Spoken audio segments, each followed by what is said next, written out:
All right, here we are back with another episode of the Slack Doctors. I am Dr. Chip. I am Dr. Bob. Let's just start out the episode 904-549-9024.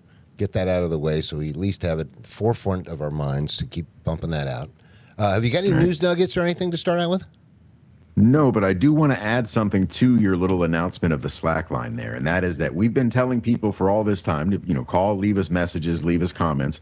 If you want to call and actually be on the air live, then you can call us any time on that number. Well, not any time, but any Monday or Friday from 2 p.m. to 3 p.m. Eastern Standard Time. That is when we tape the shows. If you don't want to leave a message, if you want to call and actually surprise us, and we won't be screening calls. We're not going to be asking you what topics you're asking about. You can basically call and say anything. Now, we might hang up on you. We may have to, but that's entirely up to you. Some of it, yeah. But Mondays and Fridays, 2 p.m. to 3 p.m. Eastern Standard Time. That would be when to call, 904-549-9024. Of course, you can still call and leave us messages any other time of the day. Right. So I'm glad I prompted you to figure out how to technically accomplish that. I'm very proud of you. Well, we haven't technically accomplished it yet, but we'll reach that, right. Burn that bridge when we get to it, I guess. I just got done telling Dean a story. I got here a little early, so I popped over to this barbecue place about three doors down. And I go in. There's nobody in there, except there's a lady that's obviously a waitress or something, and there's a guy in the back cooking. So I walk in, I kind of looking at her, walk up to a table, put my helmet. I'm on the motorcycle, put my helmet on a table. I'm like, so how does this work? I'm thinking, she's going to hand me a menu or something. She goes, oh, you use the kiosk up front. I'm like, oh, okay. I go to the kiosk, and immediately it just starts interrogating me, like, what's your phone number? What's your name?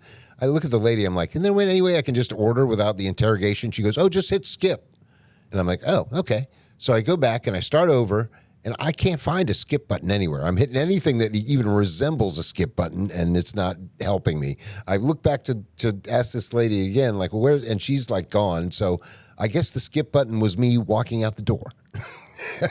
Yeah, I refuse to use those kiosks. And it's funny that she didn't just take your order, because I've literally, like, I don't go to McDonald's very often, but sometimes, especially if I'm on a road trip. I'm at an exit, get off the highway, just pick the closest thing, grab something, woof it down, get back on the road. And all of them now have those little kiosks. And I have on multiple occasions gone in. There is a line of people at the kiosks. There's nobody standing at the counter. You walk up to the counter and you're like, do I have to use that kiosk? And she goes, no, what do you want? No. And I just place the order. The same thing happens at Walmart, where I see people in line to use self-checkout. Now that they've got put in all these new registers with actual cashiers, there's never anybody in line there. Right. Social anxiety is either that or the desire to steal is so high that people would rather stand in line to do the checkout themselves than to briefly engage with another human being and have their stuff rung up. I don't get it. It doesn't make any sense to me at all, but I see it all the time. Well, maybe it's because I'm in a college town and these kids all have social anxiety or something. It's everywhere. It's everywhere. They're trying to implement all this digital ridiculousness. But, speaking of which, I seem to be a rising star on X now. But X is so weird. All right, like, for example, this happens all the time. There'll be some guy, his name will be Flat Earther Forever. All right. And he'll put up a post saying, that's it, debate's over, nails in the coffin, you guys are losers, you've been wrong the whole time. And then post an article from, like, Scientific America saying, yes, the evidence is in, the Earth is absolutely round. I just literally, they say these things, and it's just like bizarro opposite world. If you go to their website, to the Flat Earth Society. No. Well, website. I'm just saying the Flat Earther. I'm just kidding. But the Flat Earth is just to make the point. Saying, on their website, it actually says something about they have members all around the globe. Yeah, I know. But yeah, it's like X is like that though. Like people like, this. I'm saying this, and it's completely devoid of any reality or perspective. It's just like, what are you talking about? And then how many of those do you think are bots? Gotta be a percentage of them, because nobody can be that stupid. I don't know. Maybe they can. I don't know. I'll go out on a limb and say I'm pretty sure that every comment we've ever gotten on Rumble is a bot. Oh, really? No kidding. I can't even look at the comments. They're all written the same way, and every one of them is just somebody that wants us to pay them to help grow our channel in some way. They're all just. Speaking of which, attempts to get money. I get a couple of comments every once in a while on something I'll make a comment on, and they reply or something. And the thing is, on X, I have no idea how to go back and even see what we were talking about. So I'll get a reply of something to me that just says, "You're stupid." Okay. Maybe I am. I don't know. I don't know what the hell we're talking about. But in that same context, we had a comment on one of our shorts, the one where I talk about Marjorie Taylor Greene, about the fact that, she's not the brightest cookie in the, on the block and should just duck out of politics. And some woman put a comment of something like wrong, or you're an idiot or something like that. And it's like, okay, maybe you're right. Make your case, though. I mean, don't just... What's the point of just going idiot? Like, okay, nana boo boo. So are you? I mean, what is It's not even. Tell me why you think I'm an idiot, or else what's the point? I don't get it. And I guess she could be right. Yeah, we're not absolutely. We're dumb. And I'm truthfully after thinking about it, I was like, actually, Marjorie Taylor Greene is smart enough to actually run again, and she probably should, because these other idiots are even worse. But anyway. Do you know what LFG stands for? LFG? Yeah, because that's apparently a big response now on X. No. LFG, capital. All right, you ever watch? You never really watch Kill Tony or any of those kind of guys. Those. I can only assume it stands for "Let's fucking go." Yeah, that makes sense. Yeah, that's got to be it. But I get that a lot on X. Like, I'll put some, tweet about, you liberals got to stop, electing liberals like Trump, and then I'll get a LFG. Okay. Anyway, I'm a rising star on X. It's easy to polarize one side against the other, but it's harder to garner people that will openly admit that both sides. Well, here's the thing: a lot of people that followed me, I'll go and especially early on, I'll go and look at their page and go, oh, they're not going to last long. Because, I come across sometimes as like a MAGA conservative, which is absolutely not the case, even because I am a conservative, but I'm much more conservative than anybody in MAGA.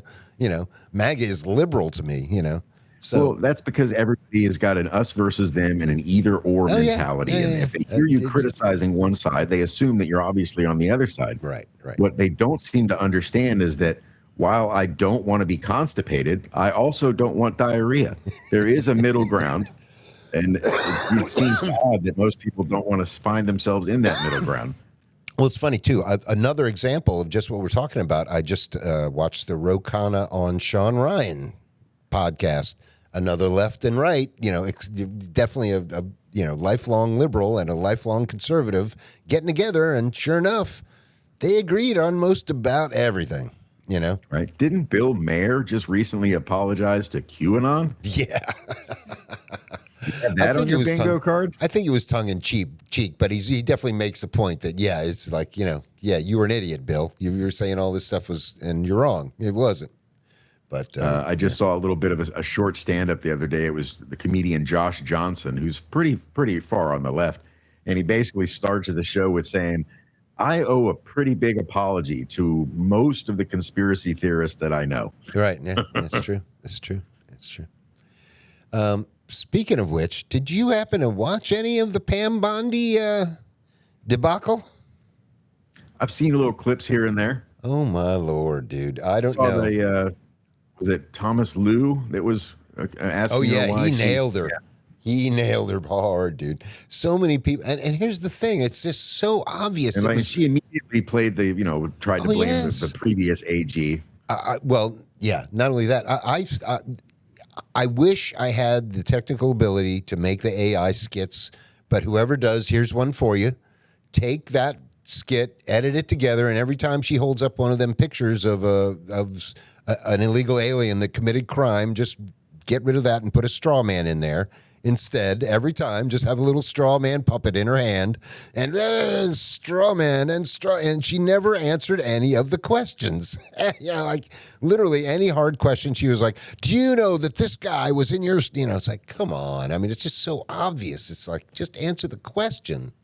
I don't know. It's crazy, but yeah, I don't think she's going to be around much longer. She's cooked. Well, but it was hilarious. What's that? I think she served her purpose, Yeah, absolutely. She was a sacrificial, much like Bongino and Patel. Speaking of which, why don't you go ahead and play our clip?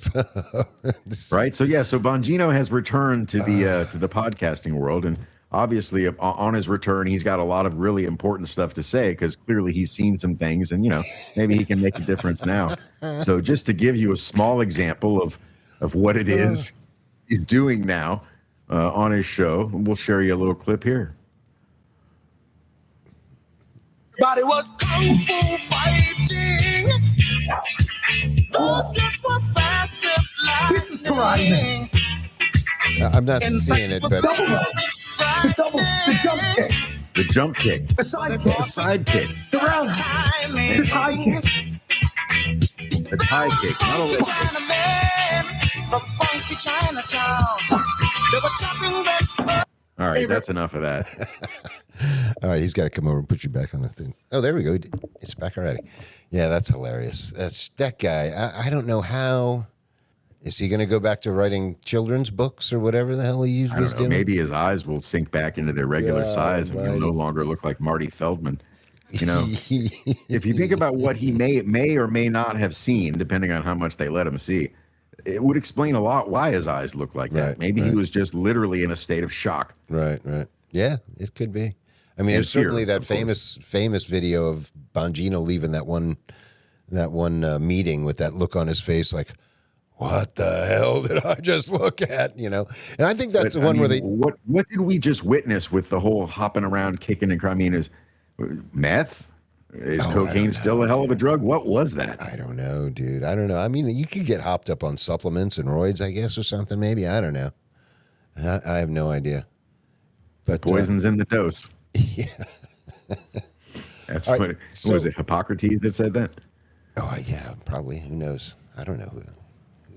I don't study that. I don't study that far back in history. That's kind of that. I should do a little etymological dive on the meaning of that word. Like, is the root for hypocrisy also from Hippocrates? Because that would be pretty ironic if that was the case.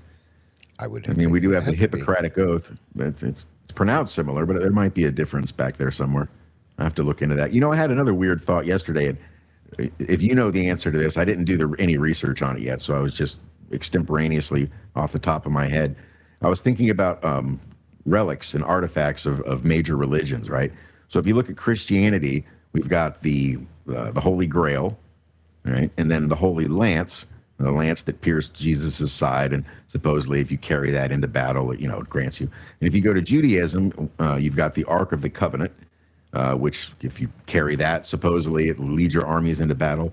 Does Islam have something similar to that? Is there like a sword of Saladin or some historical artifact that's something Muhammad maybe had his hands on or something, other than the rock and the Kaaba? Not that, but right. Yeah, I don't know. I don't know if there's an analogous object to their religion. It's a good one. I don't know. I have no idea. If any of our viewers or listeners are Muslim, let us know. Yeah, maybe some of our God-fearing viewers and religious types that would know that kind of thing.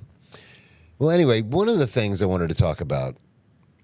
All right, I'm going to talk about this first. All right, let's talk about immigration for a second. Now, I get kind of. Let's look at immigration from your and I's perspective as criminals or as capitalists, I should say.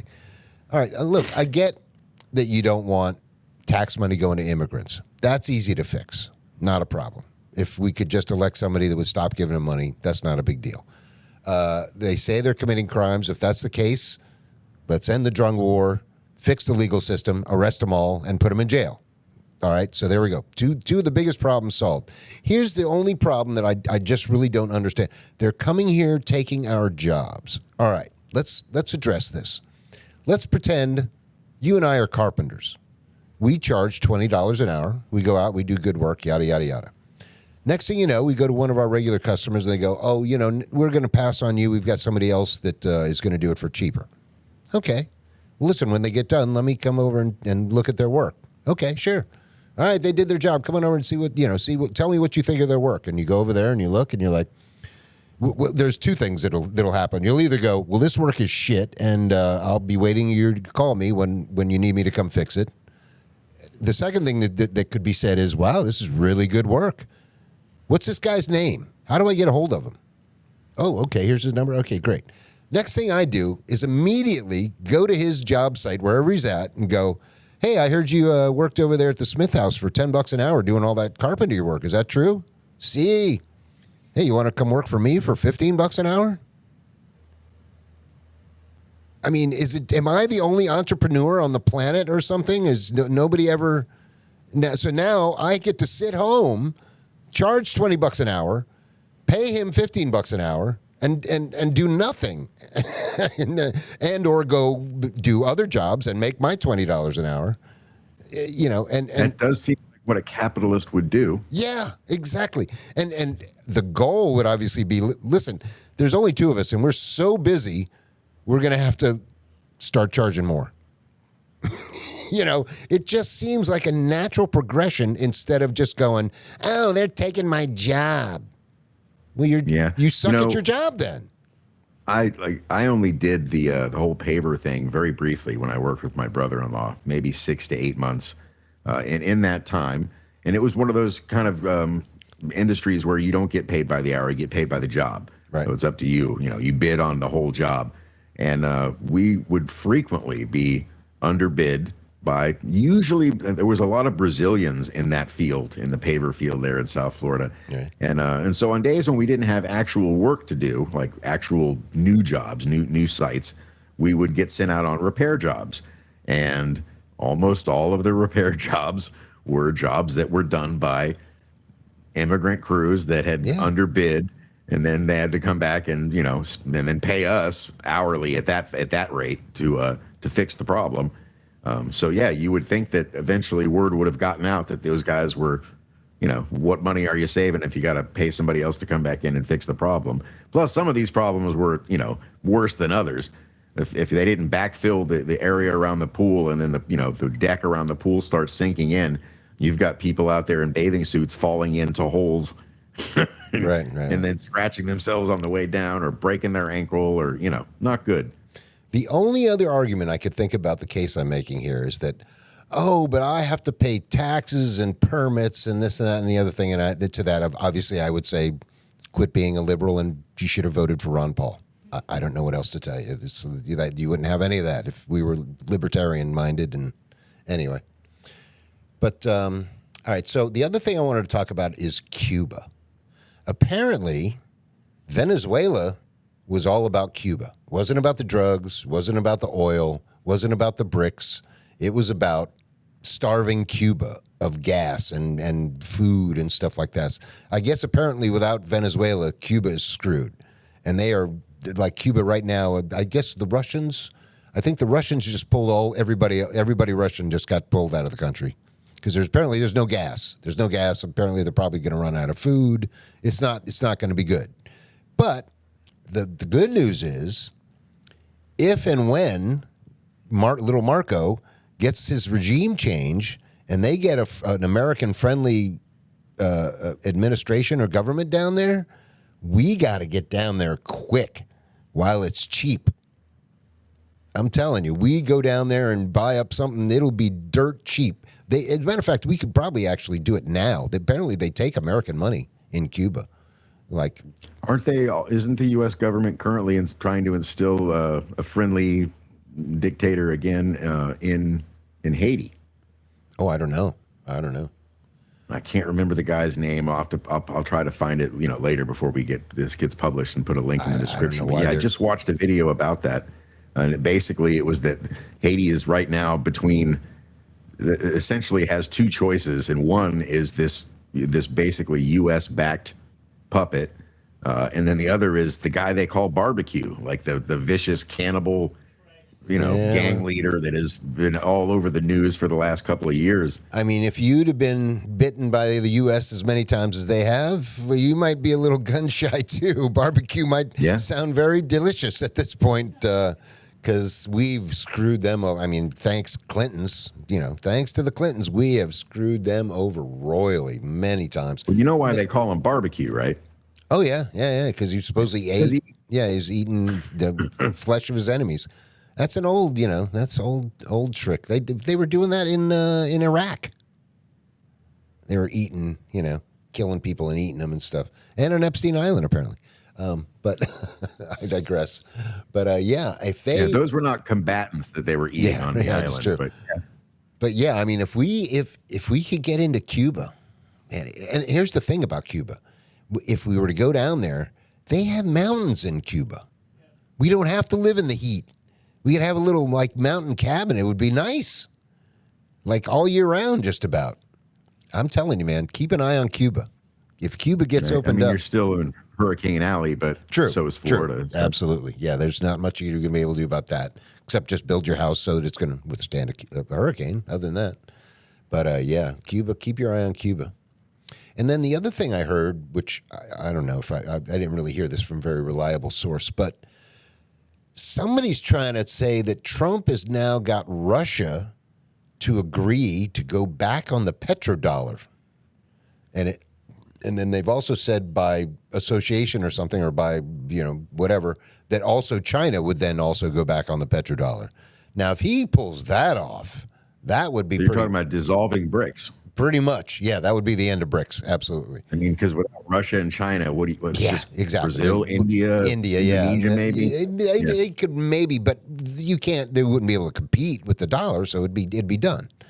But I mean, if he pulls that off somehow, which I mean, I'm sure to do that, he's basically going, okay, take Ukraine, which I'm fine with that. It's right. I'm back. I'm old enough to remember back in the day when all those people were all Russians that we wanted to kill. Whether they're Ukrainians or they were all Russians. I remember those days. They were all the enemy. I don't know why, but anyway. So that reverts right back to the theory we talked about a couple of shows back, where I said the world would be split into three essential powers instead of two superpowers. It'll be three. Right. That Monroe Doctrine style will be concentrating on the Western Hemisphere, so it'll be the Americas, North and South, and probably Greenland too. Once we'll pull out of NATO, which will allow Putin to essentially take Europe, and then China can have Africa. I don't know what they're going to do with Australia. That might stay its own thing. Or who cares? China might take that too. Nobody wants Australia. You can have them. No, we don't want them. No, and the big loser in that whole deal is obviously Europe. I mean, Europe is not the cultural center of the world like it used to be, and cultural and financial center like it used to be at all. And London and Britain was really the last financial hub of I mean, Europe is seems like a good example of what happens when you overcorrect too much. Well, no, it's just dynasties. They can't live forever. They gotta have a life. I mean, look at ours. Ours is on the decline. We had a good 150, 200 years of great, and then last 50 of not being so great, and that's well. This year will be the 250th anniversary. I know. Well aware. I remember I'm surprised that I haven't seen more fanfare about that. I mean, I expected there to be a big compared to what we did in 1976 with the bicentennial. I mean, that was everywhere. How old were you in 76? 5, but Do you remember any of that stuff? No, I do. It was huge, man. It was a big deal, the bicentennial. That's why when this thing is like, oh, yeah, nobody's saying shit. It's like the 250. Yeah, no, the 200 was a big deal. And, of course, that's when, who was president then? Carter? I guess Carter got elected in 76. I think so. And, you'd think they'd make a bigger deal out of this being the 250th, because do you think we're going to see 300? Yeah, good question. Well, we'll see it. We're just not going to tricentennial. We're going to see it. It's just we won't be the world's superpower anymore. We'll just be like. Well, I mean, we won't personally see it because we'll both be dead. Well, that's true. But perfect example. I mean, at one point, the world was ruled by the Dutch. You know, that's why they own Greenland. That at one point, Dutch were the world power. They were in charge of everything and everybody. But that only lasted, I don't know, like 50 years maybe or something, not even that long. And then they got, you know, deposed by the French or the Spanish or whoever it was. Even the Portuguese were a major, you know, superpower for a short time. Right. Well, Henry the Navigator was he was like the first to really crack the deep sea sailing thing. Henry the Navigator? Who's that? He was a king of Portugal. Yeah, no shit. What around what years are you talking? I want to say I'm probably going to be off on this, but I want to say around the 1400s. But yeah, that sounds about right. Although they and are, it was, that was the beginning of the age of exploration. That was, everybody was trying to find a better route to the beginning of the last of the not last. Have to use the Arabs as the middleman, right. And then of course the reason Spain became such an incredible superpower as it did was because of the discovery of so much silver. I mean, Argentina is literally named after silver. I mean, that's the Argentium or whatever. I'm not pronouncing it right. They got a bunch of gold too. Table, that's HE is the symbol. So. Speaking of which, I've been thinking about that. I mean, you know, they say gold is the way to go, but first of all, a lot of people that think they're invested in gold, they're invested in a fund that's based on gold. They're not invested in gold. They're invested in paper that represents gold. Now, then there are other people that actually possess. Right. It's not like they're Scrooge McDuck and actually have a vault that they can swim around in. Right. But there are actually people that have, you know, physical gold, which is obviously worth a lot more than the paper kind. But the problem with that is, like, if you want to go buy gold now, it's just way too expensive. The market's way, way up there. But you know where you could get free gold anytime you want? Basically anywhere out west in a stream. They still have places you can just go and, like, tourists go there and pan for gold for a day, and you usually get some gold. So if you actually went out there, built a shack, said, I'm just going to live here and set up my sleuth here, every day you're going to go out there and get some gold. Sooner or later, you're going to have a couple of pounds. You know, sooner or later, you're going to have, you know, it's still. Or you just go there and open up a shop and sell shovels and panning and supplies and make money. You do that too. Real way, you do that too. And then I wonder, you know, having never been to one of these things, I wonder if they, like, so, all right, say you go there and you pan out a couple of, you know, X amount of gold dust. What are you going to do with it? Do you take it home and save it? No, you'd probably go, oh, how much you'll give me how much for this? Okay, here you go. Yeah, that was fun. You know, so they probably end up with all the gold anyway, you know. Right. But I don't know. But yeah, gold is definitely a good investment. And they just get free labor. People do it just for the experience. Yeah. A pretty good business model. All right. This one is from... they're all Thursday. from me. Well, yeah, it's from you. I'm just saying when it's from us, from February 12th. Gotcha. All right. Here we go. Do you think Trump misses the good old days when all he had to worry about was a P tape? You can talk about. Well, I was going to say that's more of a comment, really. We don't have to, unless you have any comments to respond. That was more. That was like a quickie. Yeah, probably. He probably does miss those days. See, actually, that's a perfect example of like a quickie. If people want to call in and just leave a quickie, that's perfect. Like, you know, some irreverent comment like that. Anyway, all right, go ahead. Right, and yeah, because I'm sure he does wish it was that. At least, yeah. I mean, the theory then is that he was being peed on by adults, so that automatically makes it doesn't even matter what the circumstance. Just pee. It's not like nobody was getting raped, nobody was getting killed and fed to the sharks.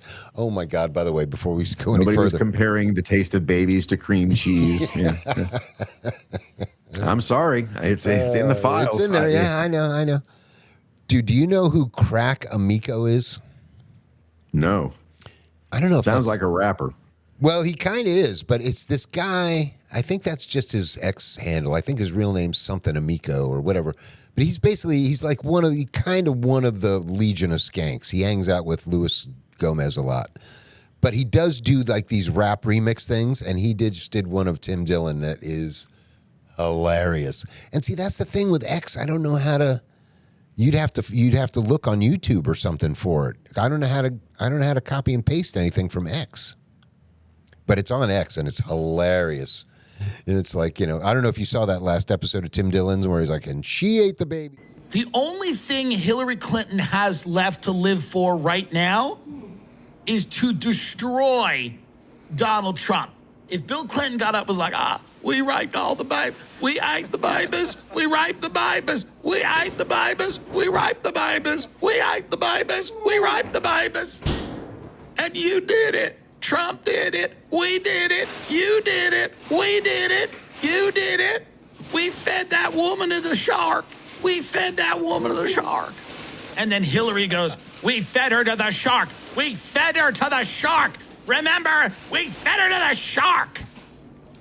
Anyway, all right. So next. Right. We'll keep going. And discuss. Okay. Ro Khanna lied to Sean Ryan. Yeah, you can stop it there. Discuss that. Yeah, I just watched that, and overall, I was very pleased with everything both of them were saying. I was like, all right, yeah, these guys get it. They're getting, they're getting coming to the right conclusions. And then Sean Ryan looks at him and he goes, have you been speaking to any of the victims lately? And Ro Khanna pipes up. He goes, yes, one in particular wants me to push this one particular, guy's name out there that raped me or whatever. And Sean Ryan goes, oh, really? Who is it? And Ro goes, oh no, I can tell I'll tell your producers or I don't want to.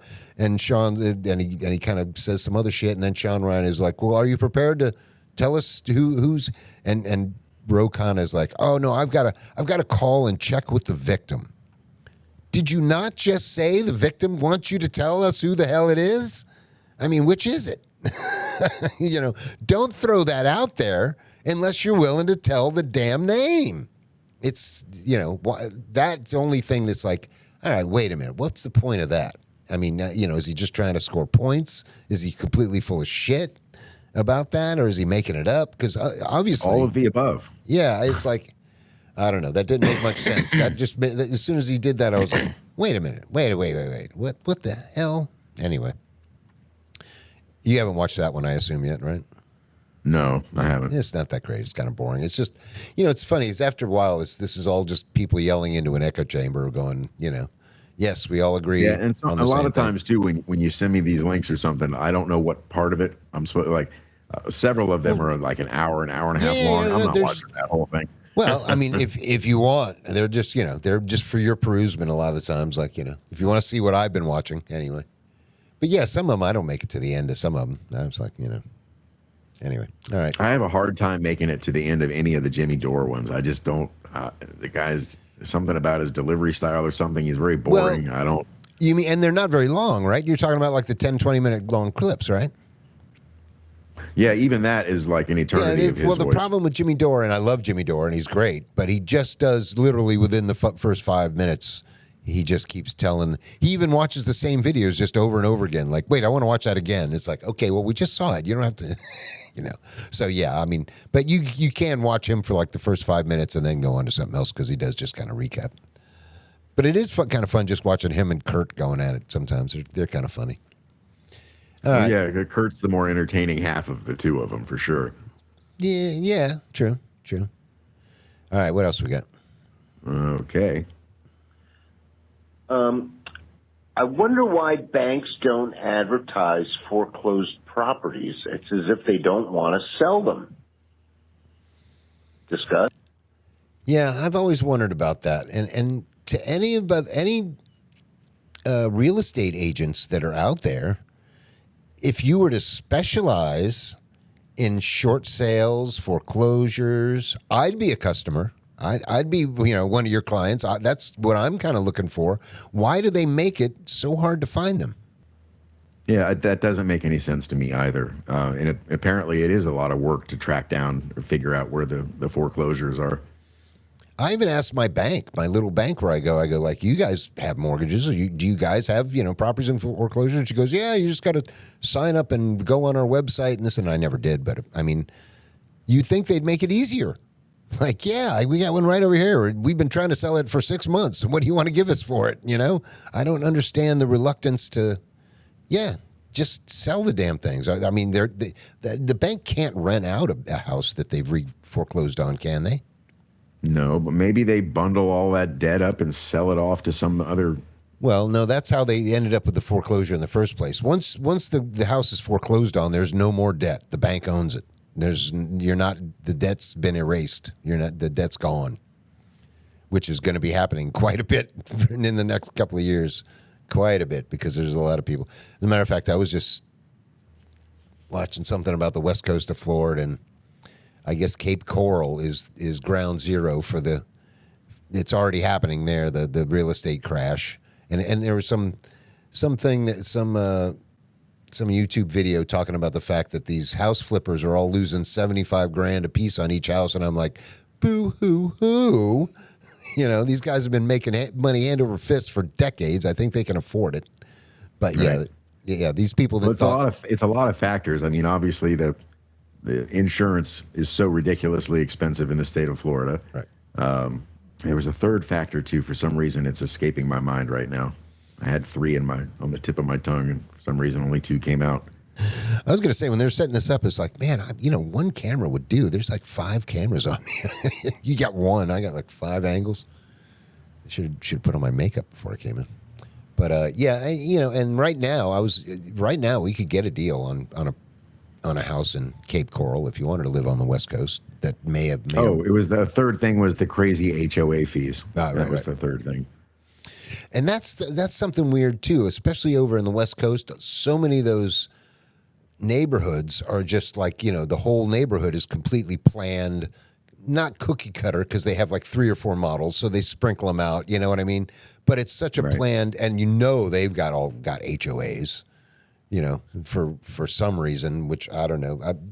I've heard a lot of people talk about, trying to outlaw HOAs, but I don't see how that's possible when you've got a building that's attached to your neighbor or something. Although, my dad's house in Boston, it's attached to his neighbors. They don't have an HOA. I don't know how. I wonder what they do. I don't understand communities that are literally just single-family homes that don't really have shared communal property, and yet they still have HOAs. And those are some of the more restrictive ones too, that tell you what you can put in your yard and how high your fence can be. And, you got to keep your garage door closed, and you can't park a truck or a motorcycle or whatever. Well, my buddy lives in a place that I was completely shocked to find out had an HOA, because it looked like a regular old neighborhood to me. But sure enough, there is like an empty lot like across the street from his house that I guess belongs to the development, that they have to come over and mow every once in a while. I mean, I don't think he paid much, but I was shocked to find out that he paid a HOA at all. I was like, wait, you pay an HOA here? What the hell? But if there's a community pool and a clubhouse and things like that. They don't have any of that. They don't have any of that. I mean, that kind of makes sense then. But I mean, there was common areas with like hedges and stuff, so that's got to be taken care of. So, yeah, I don't know. I don't know how they could get away with that, with getting rid of all of them. It would certainly make some of these places not look as nice, if like. Now, obviously, any kind of high rise or where all the apartments are in one building is going to have some kind of communal fee or fund. Absolutely. Whether that fund gets used properly and the repairs are done in a timely fashion remains to be seen, case by case. What was the voicemail we were even talking about to get on real estate? What was the original thing? Why banks don't advertise foreclosed property. That's right. I'd almost forgotten. Yeah, but there's going to be lots of those. So, yeah, I think if you're in the real estate biz now, and it's slim pickings right now, I would start looking into being a foreclosure and short sale specialist. You'll be busy in the next 3-4 years. All right. All right. There's only one more. Ready? All right. Okay. And last but not least, I've seen the movie Sinners, and I don't get the 16 Oscar nominations. We can talk about that. How did I don't even remember how I saw this movie. I didn't go to a theater. That's for damn sure. I'm wondering if I saw it. That is odd then. Yeah, I think I might have seen it when I was up at my dad's, because they might have HBO. Was it on HBO? I don't know, but he could have, you could have seen it on maybe he rented it. No, they don't do that. But that's the first question I have is how did I see that movie? Before. All right. But anyway, so I saw it. Now, I haven't seen it either, but correct me if I'm wrong. It is a horror film, right? Yeah. It's a vampire flick. Okay, but I mean, it's pretty rare and odd in itself that horror films don't typically get a lot of Oscar nominations. I don't know why this got any Oscar nominations. It literally was just like an okay flick. It was a vampire movie. It was okay. Didn't suck. Wasn't great though. I don't see. I mean, here's unfortunately, I think it was a DEI horror movie. I think the fact that it's a vampire movie portrayed by black people in a 20s or 30s juke joint, it was just some kind of groundbreaking cultural. I don't know. I don't get it. This wasn't a Jordan Peele project, was it? I don't know. He wasn't in it, but I don't know. Oh, maybe it was. I don't know. I think it might have been, actually, now that you mention that. But, I mean, other than that, I mean, I was thinking maybe it was the first black people that did a Dracula movie, but there was Dracula or Blackula. But, of course, that's... Right, that's a blaxploitation yeah, exactly. film. And then there was but even Eddie Murphy did one where he was was it Vampire in Brooklyn or something like that? Yep. But, yeah, I saw the movie. It wasn't a horrible movie, but 16 Oscars? I don't get it. I don't get it at all. Now I kind of want to see it. Yeah, I don't know why. It was I mean, visually, I mean, like maybe I could see for the cinematography that was pretty good. The the lighting and stuff like that. It seemed pretty authentic for like a 20s or 30s juke joint. Oh, and there's literally only one guy in the whole movie that I even recognize as an actor, and it's this older black dude that played the piano player in the juke joint. I wouldn't know his name if you said it to me, but if you saw the guy, you'd know exactly what I was talking about. But yeah, I don't get it. I don't see. That's a lot of nominations. I know. And I don't. It was okay, but I don't get it. I mean, it has to be the DEI thing. I mean, I don't know. Who else? I mean, what other movies got nominated this year? I mean, like Patagonia, One Battle After Another. I mean, those are the usual. I mean, those got nominated. I have no idea. I don't watch award shows. And I mean, famously, the Oscar does often go to, shows that a lot of people may not have seen. Maybe an obscure movie or something like that. But yeah, I mean, when I having seen the movie, when I heard 16 Oscars, I was just like, what? Wait, what? 16 Oscars for what? I don't know. Anyway, we should start. That was the end of the voicemail. Yeah. I think I said this one of the last episodes, but I swear to God, we should get into not the movie making industry, but the music video industry, because I think that's going to be, as a matter of fact, I see a lot of like short movies on YouTube now that people are just slamming out all the time right now, like a 20-minute movie, and that's, I think, going to be the future of visual arts, is going to be watching like almost like a little mini movie, but it's going to be as a video, like a music video. I don't know. We'll see what happens. Funny to see music videos make a comeback. Well, I think they have to. I think the whole cycle of music is coming back around. I think there's going to be somebody that's going to be the next Kurt Cobain. It's not going to be that kind of music. It's going to be something totally different. I kind of predicted Anthony Oliver was going to be it, but apparently he fizzled out, so I was wrong about that. But there's going to be... Speaking of short films, I just watched one on YouTube the other day, and I don't know how I missed this when it came out. It's like maybe 7 or 8 years old, and it's narrated by Nick Offerman, who was Ron Swanson. Oh yeah, I love that guy. And just a great voice. And I think it's called The Gunfighter or something. It's this gunfighter goes into a saloon, and then Nick Offerman is kind of the narrator, like the voice of God. And he sort of instigates and antagonizes everybody in the bar to I don't want to spoil it for anybody, even though it's 7 or 8 years old, but we should really do a reaction to that. We should watch that. It's only 7 or 8 minutes. We can pause it as we go. We're not going to do it today, but on the next episode, I'd like to bring that up and watch it. It's one of the funniest things I've seen in a very long time. and excellently done. Cinematography, everything about it is top notch, high quality, and it's it's just a short. Right. Yeah, that's what I'm telling you. Really, really entertaining and really those funny. are going to be the future. Those little short movies, if they're even if they're not set to music, even if they're just like a little drama or a little sci-fi or whatever, I think that's the future of visual arts. I don't think anybody's got the attention span for an hour and a half movie anymore. Not the kids anyway. We may even be able to grace our next episode with the a surprise musical talent that we just found out about today. We don't want to give it away to the listeners and viewers. I'm just saying that it will be. We might have our finger on the pulse of the next big thing. That would be amazing, wouldn't it? The thing is, for it to be the next big thing, we probably shouldn't show the artist. You know what I mean? Right. Do it like a Pete and Bad. Like where you have to listen to it. Like Dude, Das those Punk. are some of the best reaction videos. Is watching young urban black hip hop fans with blindfolds on, listening to Pete and Baz for the first time, and then taking the blindfold off. That's gotta be good. They can't stop laughing. I've literally not seen one that was able to. Sometimes to the point of losing their breath and having to get up and walk away from the camera. Right. It's funny because every once in a while I catch these videos that I'm similar to that, but different. But they're videos where they have like these drummers from like real famous drummers from big bands or whatever, and they play these songs for them until they find one they don't know, and then they go. Oh yeah, I know exactly what you're talking about. And then It's they play. Yep. And they play what they would have played if they were the drummer. Well, I would love to do that on the bass, but good luck finding a song I've never heard. You'd have to go. I guess I could do it on country songs.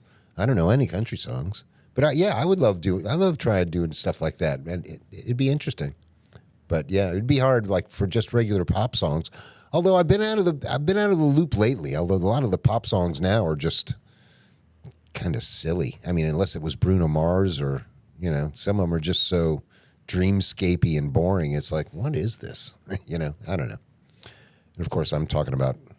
Making judgments on music I just admitted to not knowing much about. So, well, as we mentioned in the very beginning of the episode, we may or may not be idiots. So, yeah, right. But we can remember that the phone number is 904-549-9024. And it's getting a lot easier to remember that now that I actually dialed it a few times. Yeah, you're getting the muscle memory now. Yeah, right. All right. Well, I don't know. I'm pretty much out of stuff that I can think of. Yeah, this is a good spot to wrap things up. We're about where we need to be. I will say, Dean has been knocking it out of the park with the editing, and we're basically almost to the point where we can just release Mondays on Friday and Fridays on Monday. Like we're almost completely caught up. And Ryan has done a great job getting everything up on all the other platforms. Awesome. We're all caught up, including the best of episode. So sweet, excellent. The progress is marching along wonderfully. Yeah, these guys are killing it, man. They're knocking it out of the park. We actually just finally eliminated the microphone, the raw microphone gremlin. There we go. All right, let's get out of here while stuff's still working. We'll catch you guys next time. Yeah, like, comment, share, and subscribe. Thanks, guys.